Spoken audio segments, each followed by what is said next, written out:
মাদারীপুরের হোসেনপুর উচ্চ বিদ্যালয়ের কেন্দ্রে সাধারণ সদস্য পদের একজন প্রার্থী তার দলবল নিয়ে কেন্দ্রে প্রবেশ করতে চাইলে অপর প্রার্থীর সমর্থকরা বাধা দেয়। এ সময় দুই প্রার্থীর সমর্থকদের মধ্যে ধাওয়া পাল্টা দেওয়া হয়। পরিস্থিতি নিয়ন্ত্রণে পুলিশ লাঠিচার্জ করে, এতে আহত হয় ৩ জন।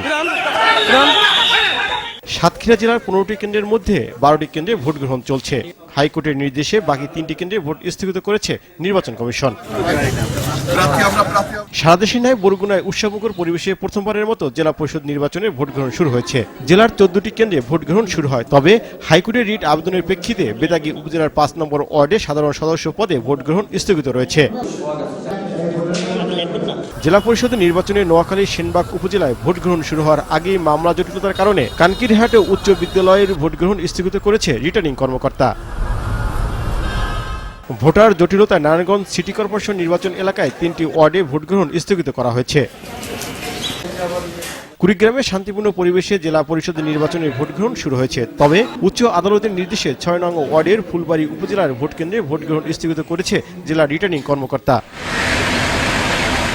যশোরে হাইকোর্টের নির্দেশে জেলা পরিষদ নির্বাচনে ৪টি ওয়ার্ডের ভোট গ্রহণ স্থগিত করেছে জেলা রিটার্নিং কর্মকর্তা। আর ঢাকা দক্ষিণ সিটি কর্পোরেশনের মেয়র সাইদ খোকন ভোট দেন Azimpur girls school and college কেন্দ্রে। এছাড়া দেশের বিভিন্ন জেলায় শান্তিপূর্ণভাবে ভোট গ্রহণ চলছে। দুপুর ২টার পর শুরু হবে গণনা।